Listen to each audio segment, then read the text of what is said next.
in college, your number one priority should be meeting as many people as you can, building as many relationships as you can. I feel like that's the best thing about college. If you're gonna take away anything from college, is that meeting as many people as you can and building as many relationships as you can.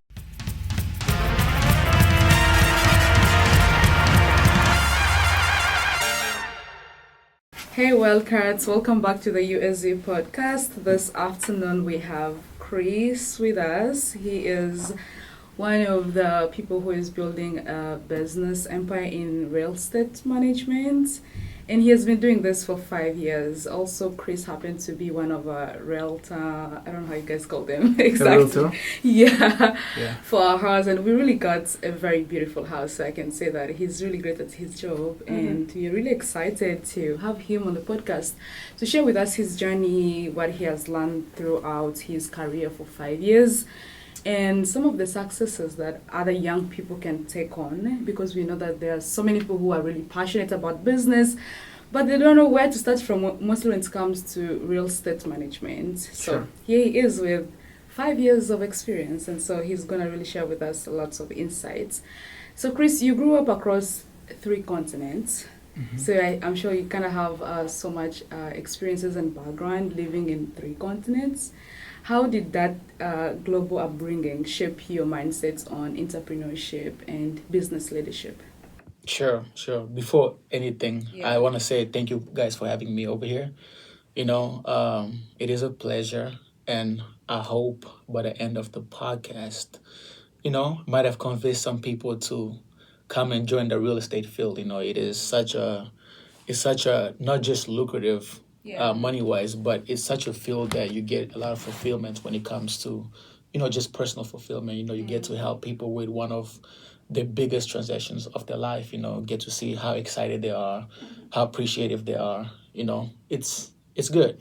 So going based off your question, right? If I Yeah. still remember it, because I was, Yeah. I got to like talking, but just correction, I didn't live between 3 continents. It was 3 countries. 3 countries. Yeah. Okay, sounds two good. two of those countries were obviously in the continent of Africa, Africa, yes. and now the United States. Just to give you guys a little bit background, I was Yeah. born in the DRC, Congo, which is in Central Africa.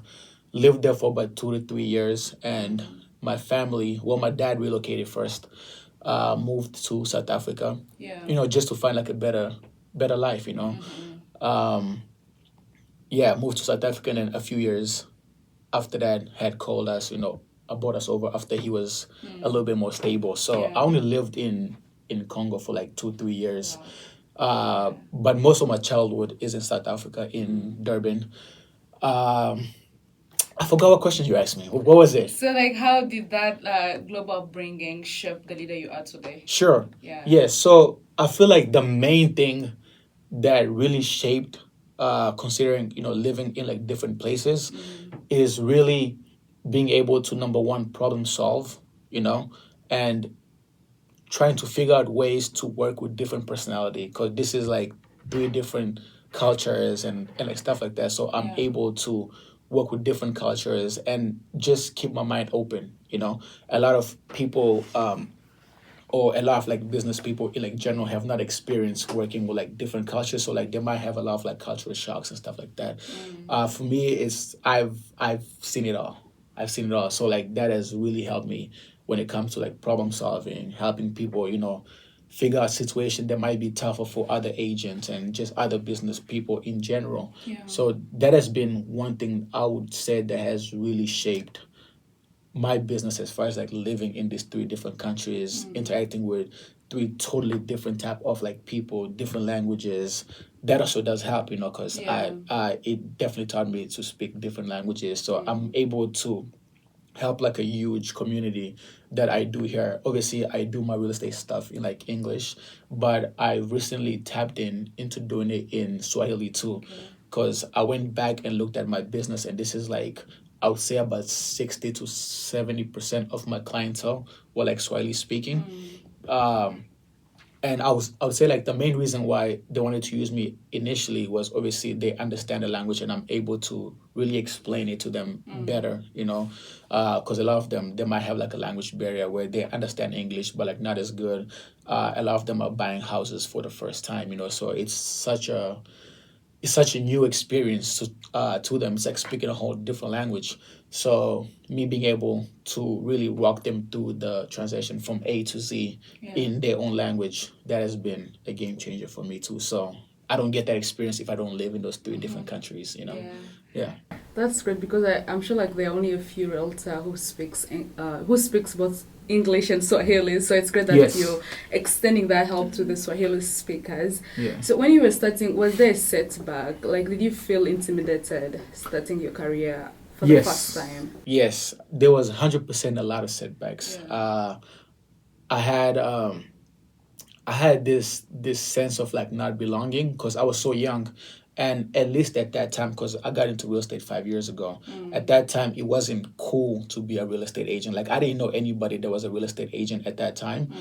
So times have definitely changed where there's shows on like Netflix, people selling $1 million homes. So it's become like a cool thing to do now. So it is easier to find that help if you need, like let's say for example, you want to get into like the business, it is now easier to just reach out to like somebody who might be inside like your circle and ask questions and stuff like that. But when I got into it, there wasn't that many people. Like I said, the only person who I knew was in the business was the lady that was helping us buy our house at that time, and for her, she was really good, but obviously she was a little bit older, so her perspective on like serving like the youth was might have been a little bit different than how I would do it. But she was great, such a good mentor. But I just had to like change a couple of things because my main priority was like, okay, how can I save like Gen Z and the younger people who are buying the houses for like the first time? That was the first problem. So just not having anybody to ask and the age, like I said, it's such an old field at that time. It was an old field. So a lot of rooms I would get in. I was like the youngest, and that comes with people doubting your abilities. Like, okay, this guy is so young. Maybe he doesn't really know what he's talking about, or maybe he might not have as much experience, which they were right at that time because I just got in, so I didn't have that much experience. But what I did is I leaned towards like my brokerage experience and my mentor's experience. So instead of going to an appointment and be like, oh, I believe I can serve you best because I have this track record. Like I've sold this many houses, I've helped this many clients. What I did is I leaned towards like my mentor because she was doing insane of numbers or like volume at that time. So I'd be like, my mentor and I have helped this many people, just to give me a little social proof. So people are like, you know what, this is somebody that I can trust. They're not just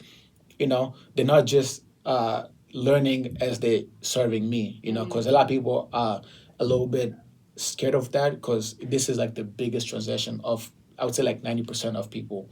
So they're more like, okay, let's pick a realtor that has experience, that have done this a lot of time, So at that time I didn't have that. So that's what I did. I just leaned towards my mentor's experience and my brokerage and, use their social proof to serve my clients. Yeah, that's great. And so, like, besides you targeting the young people, was there something else giving you the drive to go into this business specifically? As far as what? Because you were talking more of like you were the youngest Sure. doing this business, and there were only a few young people doing that. Yes. So, like, was there something else that motivated you to support the community and the real estate management? Yes. I would say there was a lot of things that really pushed me to even get into like the business in the first place. One of the things was like we were talking before we started like the podcast, was seeing how appreciative my mom was to my agent for helping us, secure like a great home. And that's really like the quote unquote American dream. You come here, you build life, you buy your house and stuff like that. So just seeing how appreciative my parents was to my agent, that made me want to crave that from other people. Like, you know what? I want people to feel equally as appreciative to me for helping the family like secure like one of the biggest transaction of like their life. So that was one thing that drove me. And if I'm really being honest, money also was driving me at that time too. Because I was in school for engineering management, and it was something that I was doing not because I liked. It was something I was doing because my older siblings were all into like the engineering field. Yeah. So I've never been like, oh my God, I'm not like the student that, oh my God, I love school and all this stuff. You know, there's people that genuinely enjoy school. I've never been there. Like I've always like, you know, had good grades, passed my classes, but it was just one of those things. If we're going back, it was one of those things I was doing. So, like, let's say, like high school, I would keep good grades just so I was able to play basketball. You know, so like there was always a caveat at the back Yeah. of me doing good. Okay, I'm doing this just so I can do this, or I'm getting good grades because I want a scholarship to this place. It wasn't like, oh, I'm doing great because I want to become a good engineer. You know, it was never that. So connecting with the lady that ended up being like my mentor, she had me go on like out to the actual field with her, and it was just mind blowing. You know, like I've never been the type of person that want to stay behind the screen and, you know, laptops working. I wanted to be in the field and actually meet people, actually change life like directly. So real estate gave me that opportunity where I can meet people and just see like the process of them getting qualified to them going through like the whole process to them actually end up buying the house. And I have like a friend that I actually helped. I think like my second year of like real estate buy his first investment property, and now he's on his like fourth like investment properties, and I've helped him all the way through. And just seeing him like actually build generational wealth from real estate and me being a part of the whole thing, it definitely gives you this like, you know, sense of being, or like sense of being appreciated and like stuff like that. So those are one of the reasons why I got into like the business. Yeah. That's great. Yeah, you Yeah. answered our next question in so many ways, but you originally, like you mentioned, studied engineering management, and I Yes. think, and then you changed it to real estate. And I Yeah. think that's very common for all students here at the U of A. We interviewed many students that have shared their story that they changed their majors multiple times. So, what helped you recognize that it was time to change paths? Great question. What helped me recognize that it was time to change path? So, like I mentioned before, I was I wasn't in school because I was obsessed with school. I do love learning, but engineering wasn't a thing for me. I was in it solely because I know it's a great career. You know, it gives you like the foundation, it pays good and stuff like that. But what made me really pivot into real estate was then, well, obviously looking within and knowing, okay, this is not something that I want to do as far as like engineering and being behind screens and like stuff like that. It was just like, these are not really things that I want to do, you know.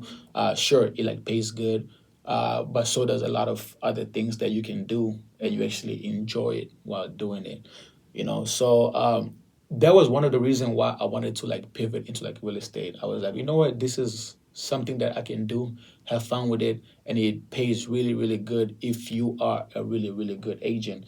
Plus, at the same time, paying aside, you are helping people. So I was killing like three birds with one stone. So it was a no brainer for me. I think that's true because at the age of 18, we have to choose what we want to major in. And I Right. think it's such a tough decision because you're stuck with that with your whole life. Right. So I think it's so important to teach students that it's okay to change, For even sure. though it's a hassle. But then again, you are stuck with this for the rest of your life. So what advice do you give students who are considering changing their majors or career path? One thing I would say is, don't look at it as I'm changing or I'm failing in this specific career. You can look at it as a pivot, you know. So you're going from A to B, you know. And it's one of those things where time time is not real, you know. So you could be like, I'm gonna give you like an example. I have a friend that wanted to go to school for like medicine, you know, and like all that stuff. She really wanted to do it, but she was looking at the long term goals, like, oh my God, I gotta go to school for this many years and stuff like that. So she ended up like keep like procrastinating and like pushing it back. Like, let's say for example, you gotta go to school for like 8 years, example, right? She kept on procrastinating it, and she blinked, those 8 years already passed anyways. So time will pass regardless of what you choose to do. So if you're having those doubts right now, where you want to pivot, I think this is the perfect time to do that, especially with everything that's going on in the world, you know, AI and like all this stuff. There's a lot of there's a lot of changes, and this is something that I have told myself. I feel like, obviously, not just in the US, but in the world, information is becoming less valuable, I would say, because a long time ago, somebody would pay you based on what like let's say you go to school to become a lawyer, you go to school to do all this stuff. People will pay you top dollar because, you went and you got the information. But now with AI and like all this stuff, everybody has the information. Funny story, I was actually up in like Phoenix last week, right? And I was having a conversation with like two of my friends over there, and they were telling me how they had a different friend of theirs that had ChatGPT everything. He had like a court date. He had ChatGPT everything, and he decided to like represent himself, and he actually won, which was mind blowing to me. I was like, so this person just like this is something that they could have paid a lawyer like $3,000, $4,000, but due to like AI, he was able to go and represent himself and actually win, which is mind blowing. So information is not so relative no more, just because it's everywhere. It's so easy. It's like at the tip of our fingers.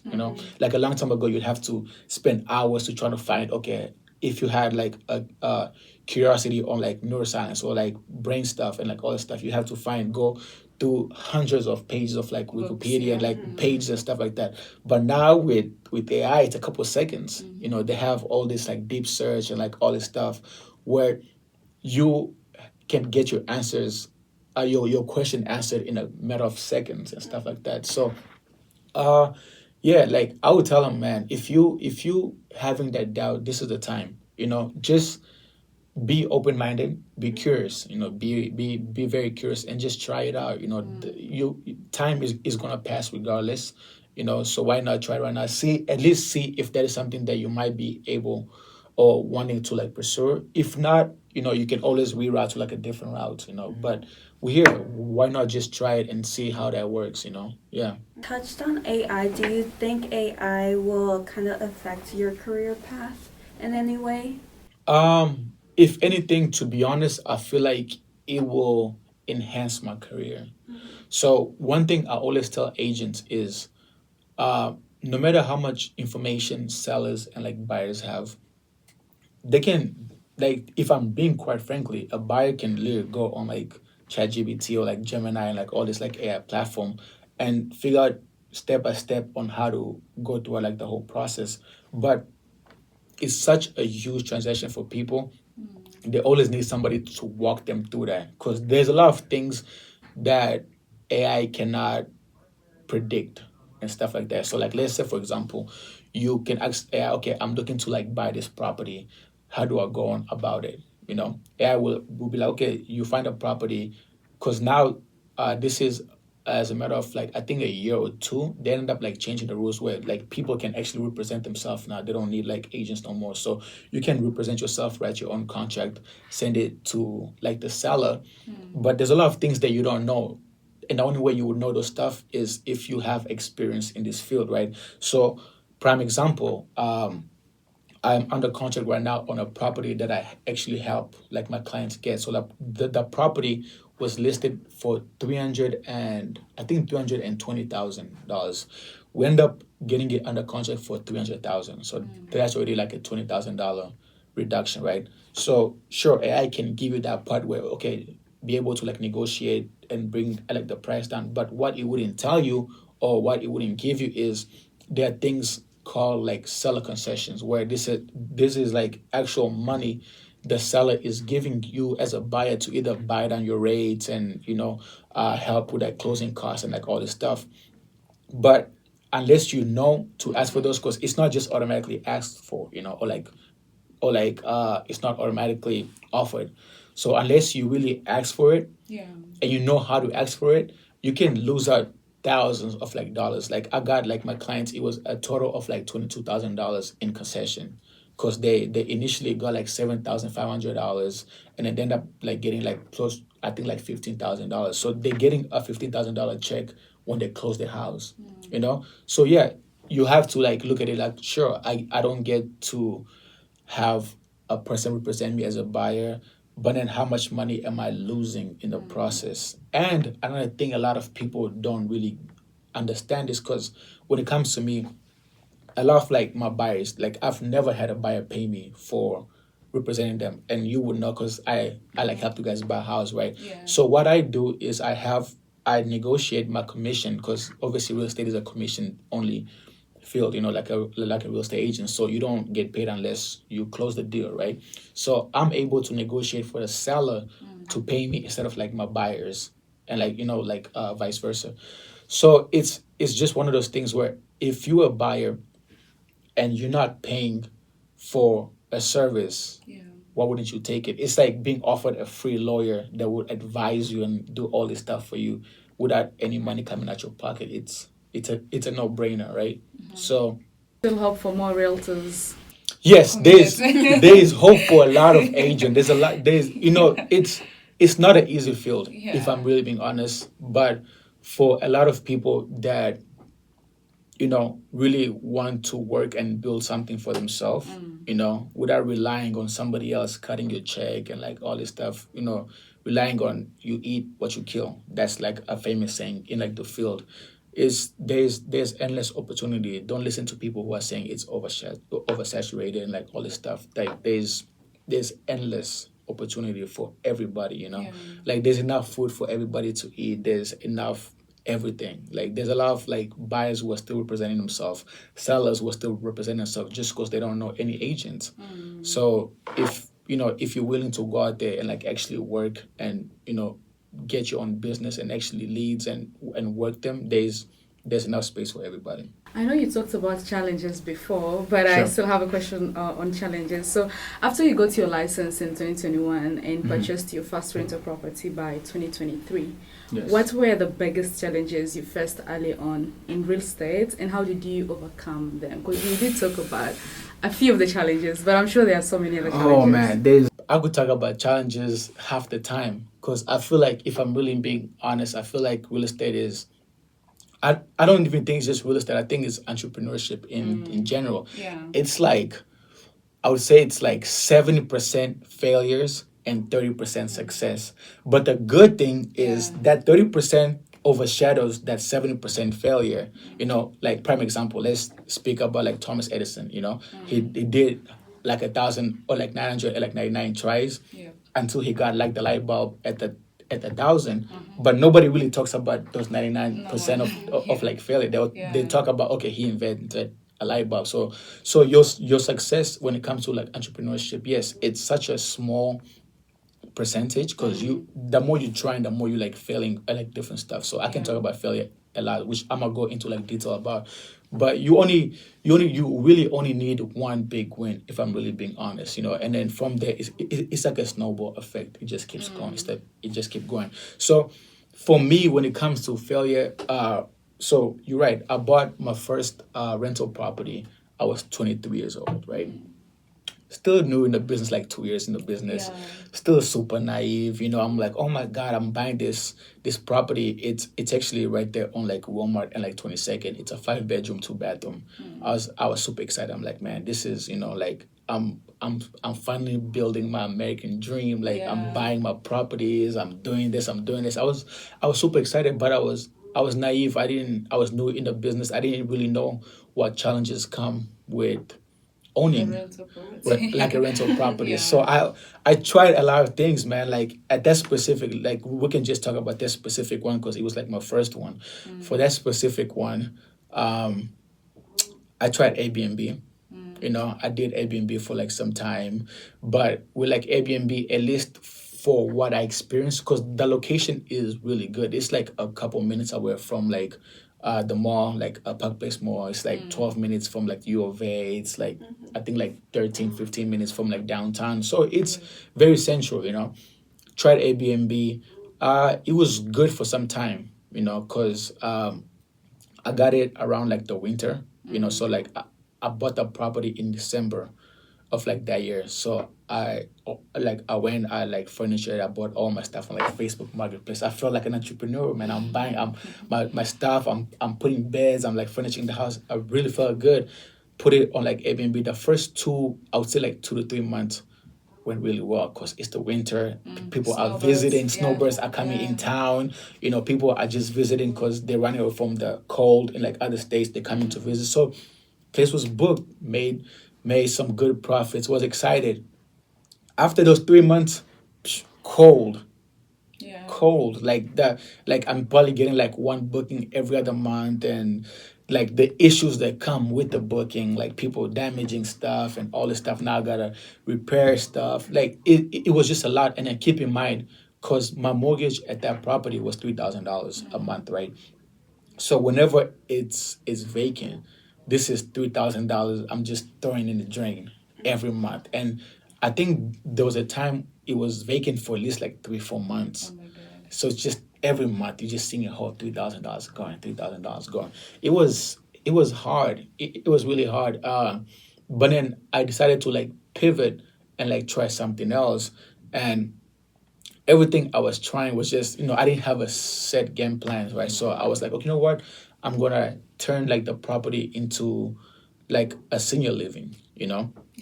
and then with that, it came a lot of issues, like because like the licensing process is insanely long. I'm still in the process right now, which is crazy. But with that is so they requested me to do a couple of things to like the property, like they wanted me to like change like the bathroom and make them like ADA approved, so like people with like wheelchair can use it. Yeah. They wanted me to like add sprinklers in the house. That just the sprinkler alone costed me about $15,000. Changing the bathroom. So keep in mind, I have a quote unquote asset, which is a house, but because when they're working on the property, obviously I cannot rent it out because they're repairing like the bathroom and stuff. So I'm losing $3,000 right off the bat for the mortgage.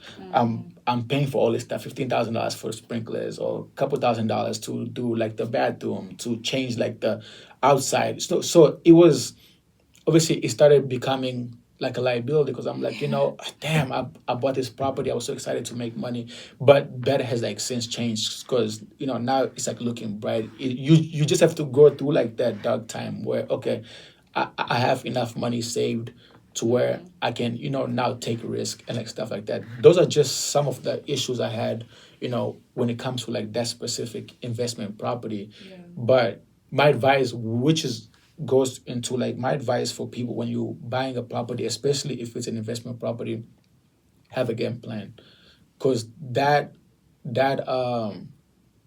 property that you're looking at as income generating or like asset could easily turn into like a liability, because now you're losing. And then like thank God I had enough money saved to like take care of like these issues. But if it was anybody else, who didn't plan months ahead, they could have spent all this money on like repairs, spent all this money on doing all this stuff, and then they don't have money to pay for like the mortgage, and then the house goes into foreclosure. Now you're losing your assets after spending, putting all this money inside. So you really have to talk to like an agent and figure out, okay, let's sit down and let's come up with a game plan. And the reason why I tell people this is because they can even learn directly from me. Like a lot of like my clientele, like I have a lot of like clientele that come up to me and be like, oh, I want to start this assistant living business. I want to start this group home business. I want to start this, Airbnb business. And I can walk them from A to Z and tell them every mistake I made, so they're able to like avoid that, So it's very crucial to sit down and talk to a person, not just any agent, an agent that has experience in that specific thing, because now everybody is an agent. Yeah. Everybody is an agent. So you have to find a person that, first of all, has been in the business long enough, but not just been in the business long enough, has done enough. Because when it comes to like real estate, experience is not calculated based off how long you've been in the business. Because you can be in the business for 5 years, but you've only been in like 3 transactions, right? Where you could have a person that only has the license for 2 years, but has been in 15 transactions. So who has more experience? Is it the year or is it the amount of time you've done this, So don't just look for those agents because agents who've been in a business for a long time, for like a really long time, they'll tell you, they'll be like, oh my God, I've been in the business for 25 years. How many deals have you done in that 25 years?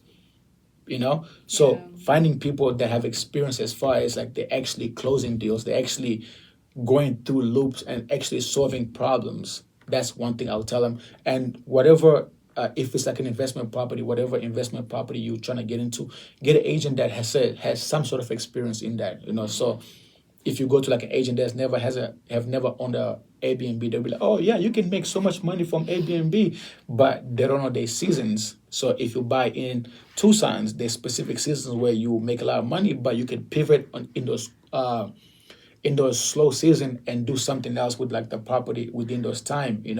Like right now it's crazy busy because obviously they had like the gym show, and we have people from all over the world coming, like renting like your property for a month straight. So and they're paying huge amount of money. But once this is done, it's cold because it's starting to become hot. So like it's super quiet. So just find an agent that really know what they're talking about. If I had to summarize it, find an agent that really know what to talk about. And so like how profitable is the business? Because I'm sure many young people want to go into real estate management, and when you go online, you find out like people keep on saying that it's so profitable. So like how profitable is the business? So I will be worth it? I will be 100% honest with you guys, right? So the business is only profitable to a few, right? So, like, give you guys like a crazy stats, which I just read at the NRR, which is like the National like Association of like Realtors, right? Yeah. They said last year, 78% of agents in the whole country didn't even sell one house. So really like the 20-something% of like agent are doing all the business. But on the bright side is the people that are doing all the business, it's extremely lucrative. It's extremely, like we're talking about, like there is no ceiling, So what do you do to stand out? There's a lot of things you can do. 30%. There's a lot of things you could do, man. If I'm really being honest, luck also plays a little bit in it. But things that you could do is, I feel like you have to be super comfortable with talking to people, number one. A lot of people are not comfortable with having conversation. This is a business where you have to be really good at talking to people and making people feel comfortable. Because once they feel comfortable with you, they're able to like work with you, right? Yes, so a lot of people assume, oh my God, if I become this good agent and don't work on my communication skills or my people skills, people will choose to work with me, which is false. Because people, especially on the buyer side, buyers really don't care how many houses you sold. They might not even know how many houses you sold. They're working with people who, number one, they trust. Number two, who they know, they're familiar with, Like, prime example, when I helped you guys, did you know how many houses I like sell? No. Had no idea, right? But obviously there's a relationship with like our parents and like stuff like that, which you felt more comfortable. But also like the other thing too, we found so many other realtors that we wanted to work with, but we're like, no, we're gonna work with Chris. So my question for you is this: I should have a question with you because I feel like it's like that for a lot of people. Like there's agents reaching out every day. Everywhere, What made you guys want to be like, okay, we want to work with Chris? Well, I also like when you talked about like the personal relationship skills that one must have and the community engagement skills, because as we were working with you, the more we're engaging with you, we were like trusting you the more because we are able to search, we're able to look and do the things on our own. But since we had already trusted you to work on this project, I told my mom, I was like, since you did this, so we're gonna trust this process and work with you, because as we were looking at other properties, many people are reaching out to us. I'll receive calls from different realtors. They're like, the house is ready, just come and see it. But I'm like, no, we already like made an agreement. And I think when you're talking about the personal relationship skill is very important, because if you don't have that, then you lose so many customers. Right. And it's not just that. That does play a big role. I feel like another thing a lot of agents do super wrong is, which I understand, especially if you're new, because you're trying to find business so bad, like you pressure people like, oh my God, buy right now, and people can feel that.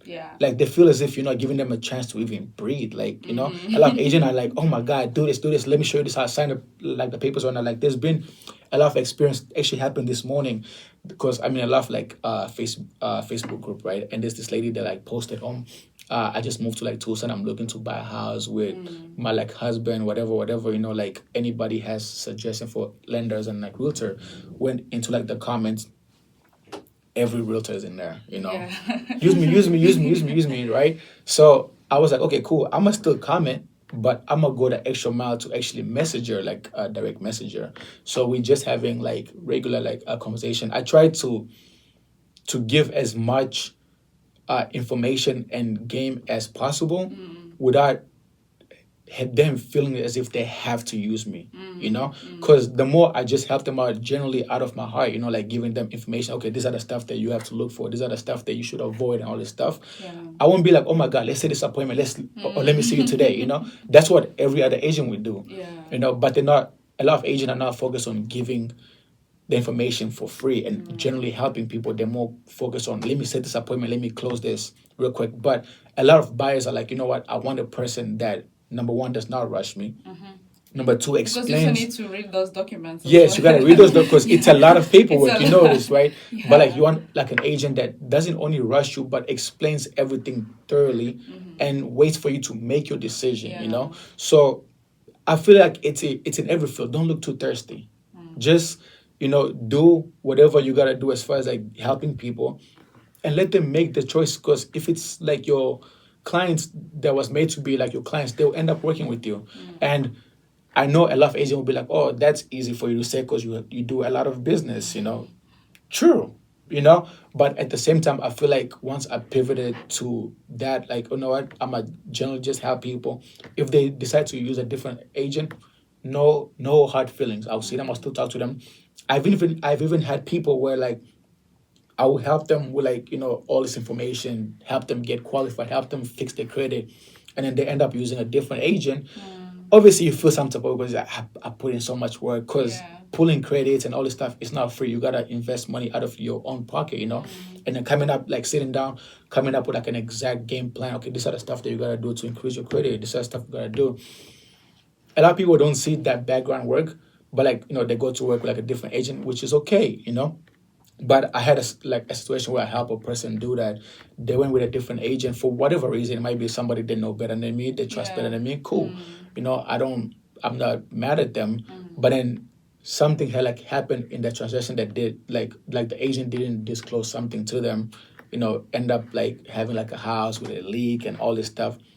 Came back to me. I end up like helping them solve like the problem, even though I didn't get them as a client because obviously they already bought the house. But I end up like referring two of the family members to me. Yeah. You know, so I tell a lot of agents, don't look at it like, okay, Chris to clients. It could be Chris to somebody else to clients. You know, I could help you, generally help you, and maybe you're not ready to buy a house. But you have a sister who's ready to buy a house. You have a mom who's ready to buy a house. You're family like the business. So don't go into this like, oh, I gotta help Rebecca directly or this person directly. Go into it like, okay, let me generally help this person, and they will see how genuine I am and how helpful I am. To where it's like they will build that trust and actually end up trusting me to actually do this business. You know, just being genuine with people, it goes a long way in this insane world that we live in, right? Earlier, you kept on mentioning about the American dream, that you're living the American dream earlier in your career. So what does that mean to you personally as an immigrant business owner? Nice. American dream. I feel like everybody would have like a different definition of what the American dream is to them. I feel like for me personally, if there's one word that pops up when I hear American dream, is opportunity. You know, I've lived in a couple countries. I visited insane amount of country, but if I'm being genuine, I've never been in a country that has as much opportunity as the United States does. You know, and that's in like all realms. Like there's people that will come and go from like nothing to build like an insane dream. Like I just saw like a meme where like a couple years Bad Bunny was, you know, serving as like a cashier, but now he's performing at a Super Bowl. He's the most listened to artist right now. You know, just stuff like that. This stuff does not happen in a lot of other countries. You know, America, yeah, sure. Do we have our bads? Yeah, we do. Do we, you know, like just like every other country, there's bad things and there's good things. But when it comes to like opportunity and the American dream, the words that come up to my mind is opportunity and ownership. You know, you want to own because there have been a couple of stats where it like says in a few years, like I think like 20 to like 25 years, most of the people will be renting just because there won't be anything available to buy. All these major companies are buying everything and they're renting out to people, you know, like companies like Passway, like there's just a lot of companies that buy insane amount of residential properties and just rent it out to people. So when you rent it out like a house, it sure, it does have some positive to it, but mostly negatives because you really just helping the lender pay off their debt, and then you don't get to like build equity. You don't get to be stable, because at any moment the lender could be like, oh, I want to increase my rent by $300-400.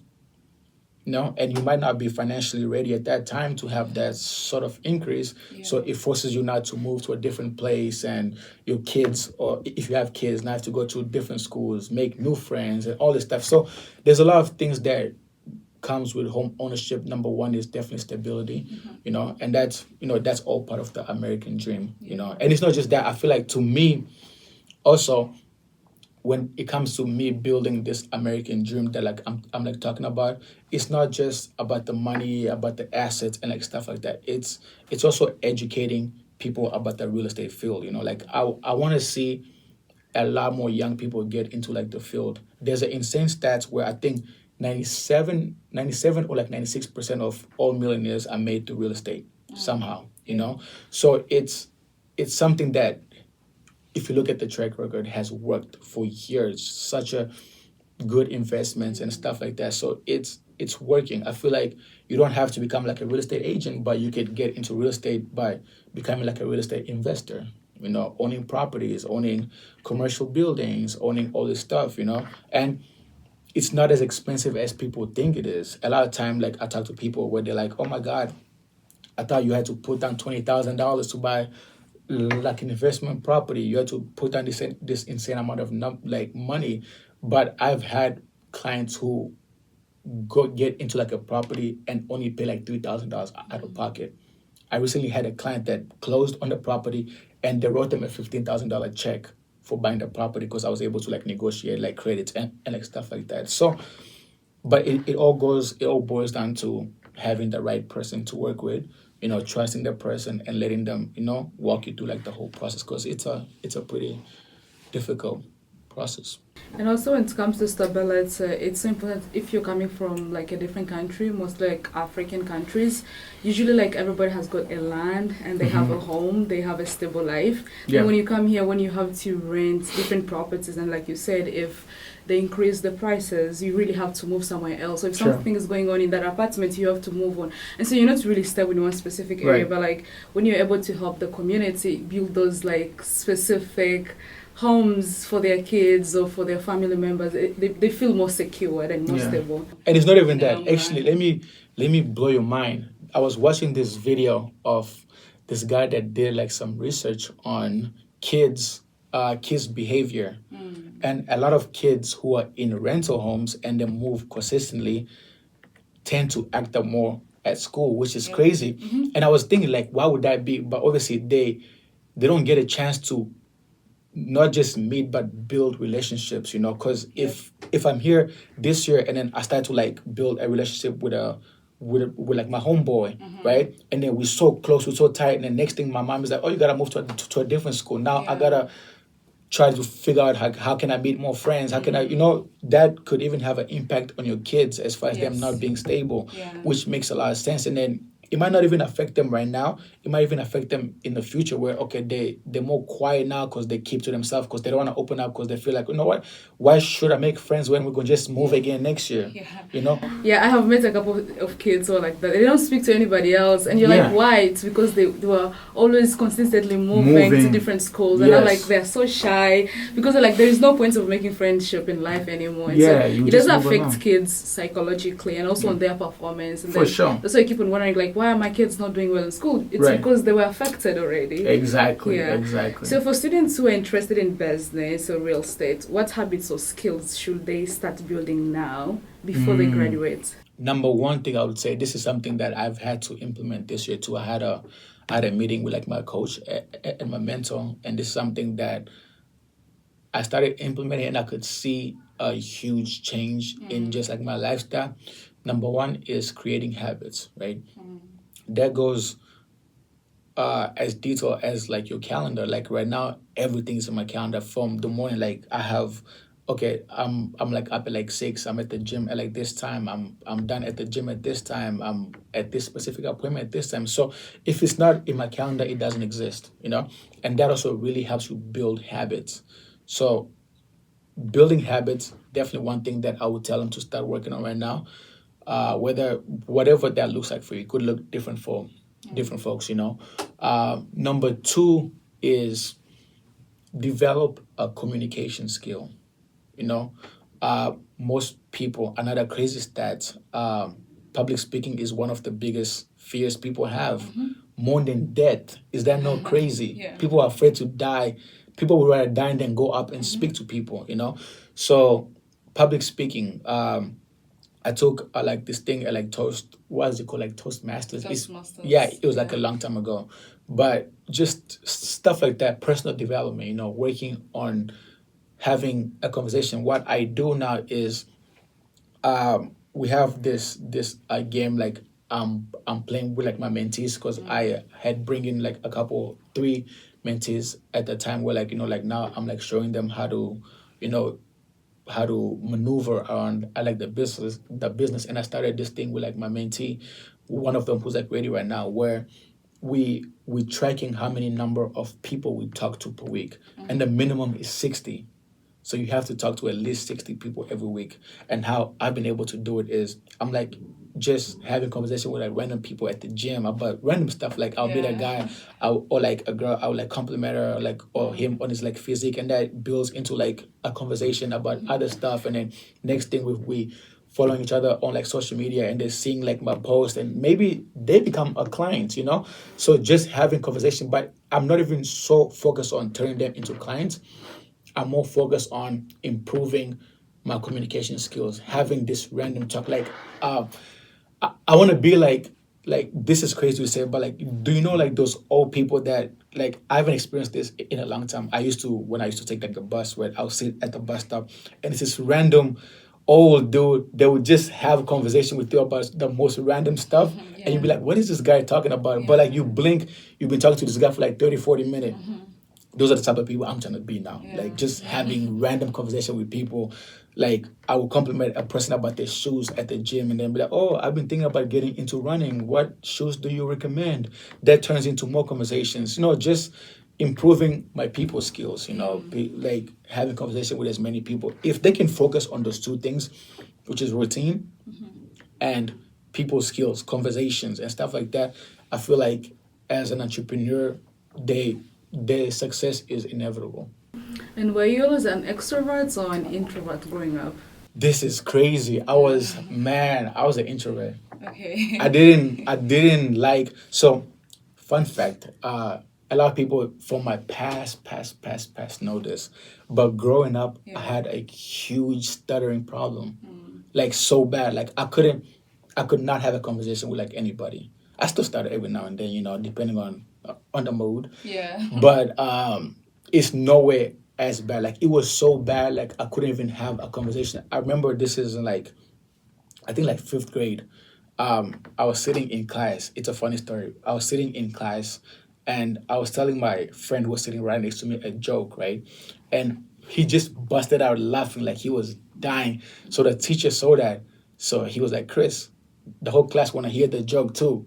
Man, my stomach dropped. I'm like, damn. So she called me up front. It was so bad I couldn't tell the joke. So I had to bring my friend up, whisper in his ears, and have him tell the joke. By the time the joke got to the class, it wasn't even funny no more. So just like stuff like that. I've been like an introvert like my whole life. Like I never really liked talking to people. I just kept I kept to myself. But it's something that I wanted to work on. It just takes like, a decision. You're like, okay, this is something that I want to do. I want to work on. And then obviously like the first couple of times, it will be hard, because you are going outside your comfort zone or your domain, but the more you like do it, talking to random people, just not being afraid of rejection, because like there are people that don't want to talk to you, especially at the gym. There's people that don't want to talk to you, but it's cool, just attempt. If they say no, cool. You move to like the next person. And it doesn't even have to be at the gym. It could be at the grocery store. Like I'm talking to people, grocery stores. I'm talking to people everywhere I like go. And it's not like I'm not even thinking of it like, okay, this might be a client. I'm just thinking I need to improve the way I talk to people. I need to improve my communication thing. I need to articulate like my words better. I need to do this better. And I know I have a lot of work to do, but I've came a long way, and I'm able to see progress every year. I'm getting better at talking to people. I'm getting better at holding conversations and like all stuff. Like there's a lot of people who I personally know, they're like school smart, insanely smart. But when it comes to having a conversation, you can't even have a conversation with them for like a minute. It's just so awkward, you know. But it's very doable. Even those people can get out and be able to like have these conversations and really talk to people. Because even I have like a friend that runs like this like huge company, and he was saying like he had this like a person that he wanted to like hire to be like on the front of like the company. Yeah, communication. But the reason was, yes, he had everything. Like he was smart. He knew the business like at the back of his hand, but he wasn't a leader because he couldn't get up there and have and convince. Because what leadership is convincing people. We do sales every day, you know. So no matter how smart you are, if you cannot get up there and convince people, it's very hard for you to get like certain roles. And this go for any career. You know, you could be whatever you want to be, a doctor, an engineer, whatever. If you want to become a lead in anything, you have to know how to sell yourself. You have to have people skills. You have to communicate. This goes for everything. So those are really two major things I feel like, you know, students should focus on right now. Get your routine straight and just get to talking to people. Campus is so easy. There's people walking every day, you know. Just talk to people. Be awkward. Be the awkward kid. Just have conversations. You know, some people will think it's cool. Some people will think it's not cool. But you're doing it for yourself. Yourself 5 years from now will really thank you that you started doing this right now, because you'll be those people that are getting these roles in these major companies, even though there's people who are better than you at your job, just based on you a leader. You can have conversation, you can communicate and stuff like that. So I think what you're saying, it's really true, because the majority of the CEOs we've interviewed so far are people who went to school for marketing and sales management. you see, And so they were doing great at their job, and that's how they got promoted. And so they're CEOs of different companies. sales And also, is like, everything. there's so many students who are here on campus, but like they don't want to be out there. That's why I asked you the question if you were you were An introvert before, because there's so many students who are. They have that capacity of being extroverts, but they're like, no, I can't do this. Even when it comes to podcasting, they're like, I can be on the podcast, Rebecca, because I don't know how to talk to people. But I feel like it's a skill that we can learn every day, and nobody can be like 100% confident, because depending on the context, depending on where you are, depending on whom you're speaking to, sometimes you become shy. For sure, it always depends on the context, but like it's something that we can always learn. You can learn. It's a muscle. And adapt on it. It's a muscle. Like unless you train it, it's impossible to become good at it. I mean, for the people that they're like workout, you know, like the first time you go to the gym, you're super sore because your muscles are not used to, you know, that type of pushing and like, you know, stretching. But once you do it often, they become used to it, and then they just become bigger and better, right? That's the same thing with like speaking. Sure, the first time you do it, you might be terrible. You might even, like, I've had conversations where I go up to people, and after that, I'm like, what did I just do, bro? Like, I feel so awkward, you know? Like, I would be, like, so nervous. Maybe I stutter, I go over my word or, like, something like that. And I'll feel like, damn, I should have just kept that to myself. But at the back of my mind, I'm like, this is reps. It's, like, working out. However reps I get, I just become better. So, yeah, I was always an introvert, man. Never wanted to do stuff unless I knew, you know. I had, like, specific group of friends where, like, I would do everything with them. Anything outside of that, you never hear from me, you know. But now it's like the total opposite. I'm a professional yapper. Once you have a goal, it changes over time. For sure. Yeah, and especially if you know your income depends on it. Trust me, you're gonna be out there having those conversations and stuff like that. So for sure. So when you talk about building a real estate empire, what does that vision kind of look like for you? I don't know. I have insane amount of dreams, man. Like like if a person can open up my mind and see like what I be thinking about is just insane. Like I look at people that have this like insane skyscrapers. Like I know different people have different opinion on like Trump, but like if you walk to like a lot of places, you can see his name on like buildings. And there's a guy, and there's a guy in like Dubai. I forgot his name. His name is like. It starts with an E, but if you go over there, like all the skyscrapers have the name, all this, like they have actually built something that will last way after them. So I think about all that, man. Just not just putting myself in a good position, but putting like generations after me in a better position, so they don't have to start from zero like we did. We didn't have any inherited or like anything like that. We really had to go out there and figure this out for ourselves. So if I'm able to help them in any way, at least start from, they don't have to start from 10, they could start from 4. It's better than starting at 0. Just stuff like that. And in the meantime, while doing that, also giving back to like my community, helping them achieve their American dream. It goes back to the whole two birds, one stone. I'm helping people and I'm also building something for myself. So that's how I look at it when it comes to like an American dream. Achieving everything that nobody could have thought I would achieve or we could achieve. And that's, it goes back to our previous thing, opportunity. If you hear there's an insane amount of people that want to come to this country. A lot of people who are already here don't really realize it because, they usually say if you're sleeping in like privilege, you won't see it, right? So I'm in conversations every day with people from like different countries who are here. They want to buy a property, but like something's happening. They don't have the right documentations. And I see how that directly affect people, with working, getting like legit jobs that they're not getting paid under the table. All this stuff, like people really want to be in the U.S. no matter what opinion we all have about the country. People want to be here. And it is, looking at it in an overview, it is a good country, a lot of opportunities and stuff like that. So if you're able to come here and really take advantage of that, really make a name for yourself, I feel like, you've achieved the quote-unquote American dream.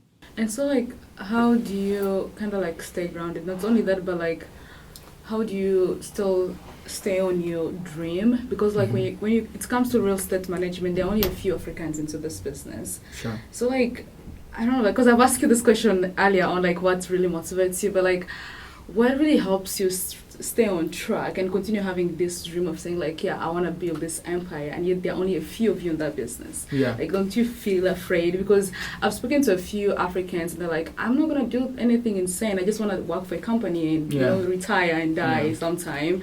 It's only a few of them, like, who are really so passionate about building something. So, like, what helps you stay grounded? Well, I've never been the type of person to be like, I just want to work and get this thing done and then, get my pension and my retirement and just like, I feel like there's a lot to life. There's a lot to life than the regular quote unquote life that is pushed onto us, especially within schools and all this stuff. Go get a good job. Make sure you climb up the ladder and like all this stuff. And hopefully one day when you're 60 or 65, it was recently raised, when you're 65, you get this, couple $1,000s where you can retire and stuff like that.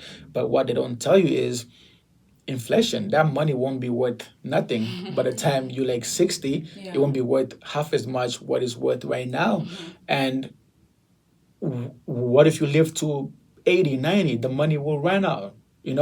And you just won't live a fulfilling life. I don't feel like, at least for me, it's a fulfilling life. Like what I see is going beyond borders, going above and beyond what, borders were set for us. Like what can I do to maximize my effort, my gains here on earth while I'm still here, And that goes, it could go different routes where, okay, I want to push myself. I don't even have a limit. I don't even know where the stop sign is for me.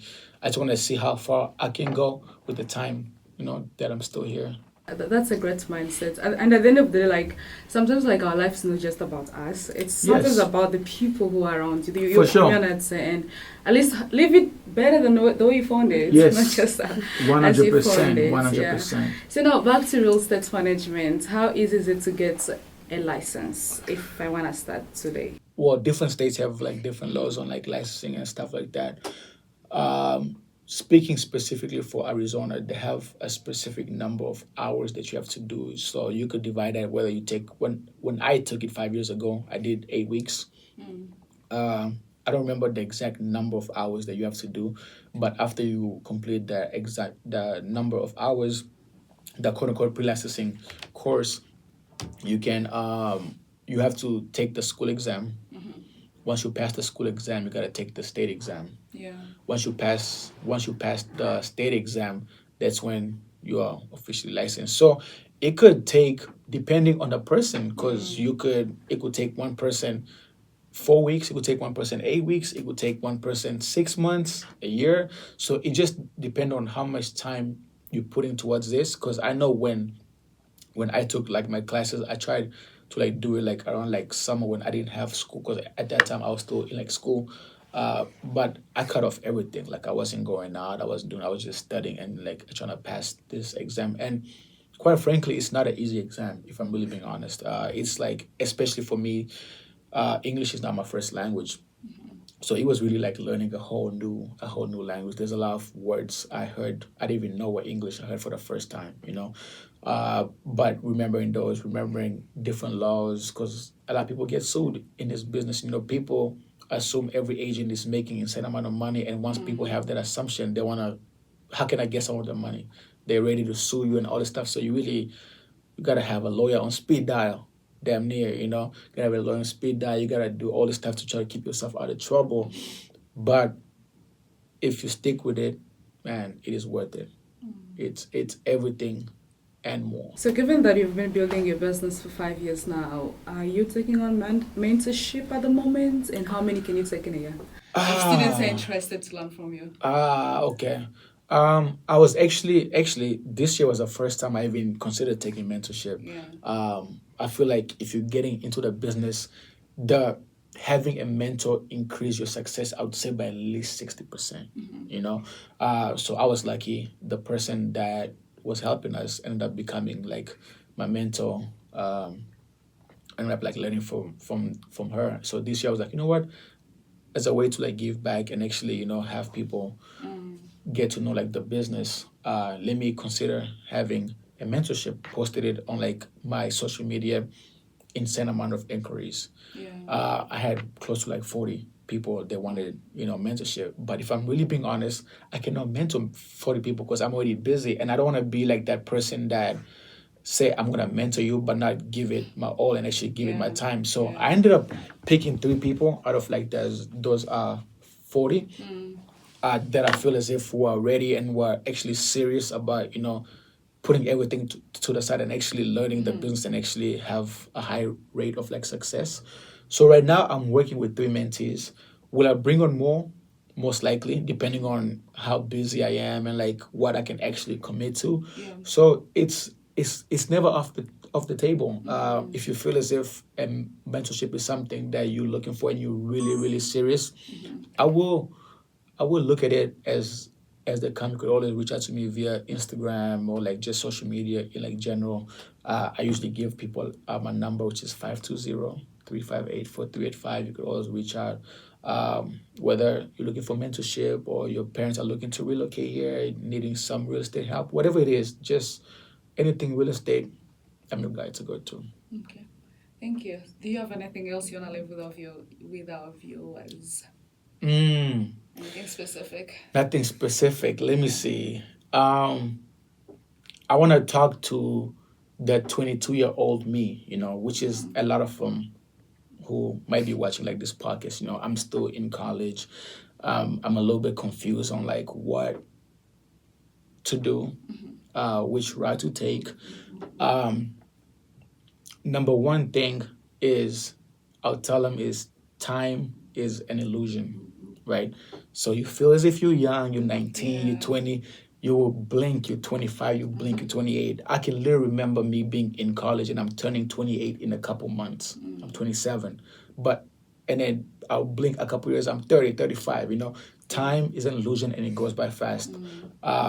So I would say number one thing, have a sense of urgency, no matter how you look at it. Yes, I know they promote, have fun, you're in college, meet people, which 100% I agree with. It goes back to my whole communication thing.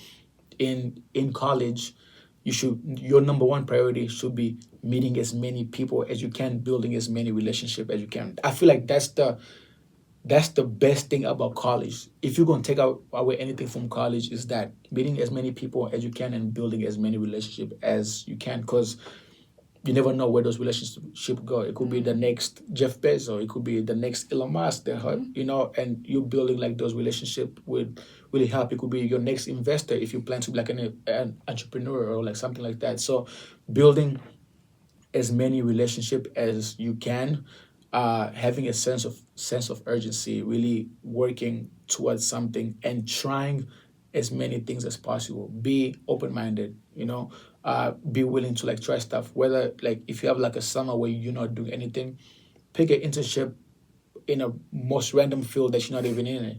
Yeah. Who to say you don't like that better than what you're doing right now? Just try stuff. If there's a job offering, little pay, but it's something that you think you might be interested in, try it. You are young, you have a lot of time, but at the same time, you don't have as much time as you think you do, and time will come by fast. So try everything that you want to try. Meet as many people as you can, build as many relationships as you can, and if you can develop one skill, is sales. Everything we do in this world is sales. Whether you meet this beautiful lady on like campus, you have to sell to her. Why, out of the 100 guys who are talking to her, why you? And vice versa for the women too. Out of all these people, why you? So everything in this world is sales. And I know sales is a bad angle for like a lot of people, but how I look at it is sales, you're just helping a person discover a problem that they already have, or give them a solution to a problem that they already have, right? Yep. So it's not a bad thing. Just work on like your sales skills, and what goes into that is your communication. Make sure you can have conversation. Make sure you're not part of those 93% of people who are afraid of public speaking. Yeah. Go out there and talk to people, Yeah. and give yourself grace. You will mess up. You will stumble over your words. You might walk up to a person and freeze and not know what to say. Give yourself grace and know it is a process. It's a muscle. The more reps you put in, the better you become. And man, the world is yours. Yeah, I think on everything that you've said, this is the best place that you can practice that, because we're on a campus of over 40,000 students. Easily. And there's students who are coming from different states, from different countries. We have some international students. So this is a great ground, like a battlefield. You are where you in the can perfect practice position. a lot of things. Yes. And be Yes. able to. Even if you meet like anything as small as, hey, how's your day going?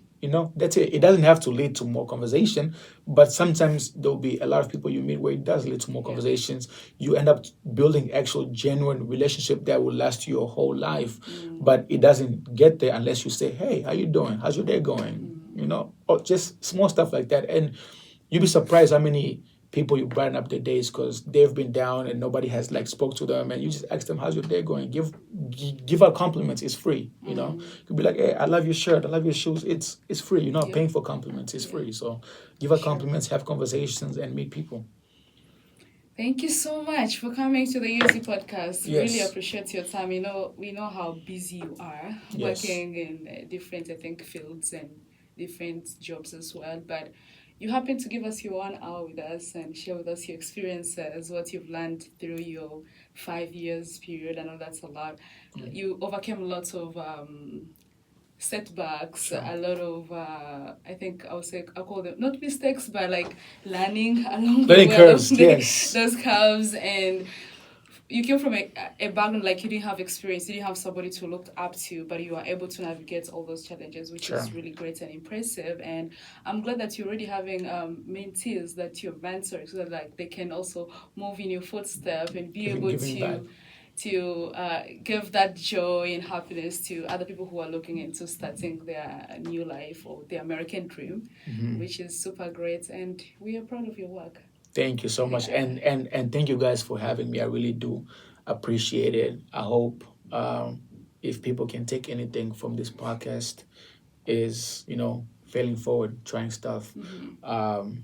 They're in a very crucial time of their life. They're in college. A lot of them haven't stepped out the shell yet, but this is a reminder or just a first time word that this is your time to do that. There is no better time to do that. I would love for them if they have social media to like follow me on like Instagram, Chris the Realtor. I'm pretty sure you probably tag it somewhere. Yep. Yeah, follow me and just I feel like this is a rocket just going up. You know, it's like investing in Bitcoin in 2001. You know, or whenever it like dropped. It's just going up, and we're growing every year and getting better. Who to say how big we'll get? You know, so you guys are getting to experience not from a person who already made it, but from a person who has seen some success and still learning and still improving, you know. So you guys get to see it firsthand, and I'm excited. For sure. And having that, we went through the same process with you and we were successful. Right. It was really a great experience. And so I'm sure like whoever wants to buy a house or want to like have to feel like a sense of belonging in a particular area, they should reach out to you. Yes. They may not be ready to buy something at the moment, but at least they may get some great insights. And the crazy thing is that people our age are starting to buy houses, you know, like 20s, 24s, early 20s, they're starting to buy houses. I service both Tucson and Phoenix. So if you have anybody that want to buy, whether you trying to buy your first investment properties, I have friends that I've helped buy the first investment property and they're still in college here at the U of A, ASU, and stuff like that. So it's very doable. We all get like refunds from school and stuff like that. If you save those enough, you might have like a head start better than a lot of people our age, you know. By the time you in your 30s, 40s, 50s, you damn near have like a paid off house, maybe a couple. So this is the time to set the foundation and hope everybody keep winning, man. Yeah, and the fun fact is like most billionaires bought their first houses when they were 23, 22 years old. Perfect so I age. feel like this is the perfect age to start thinking about real estate money. It's such a coincidence. I bought mine at 23. Yeah. So yeah. I'm excited. Thank you guys.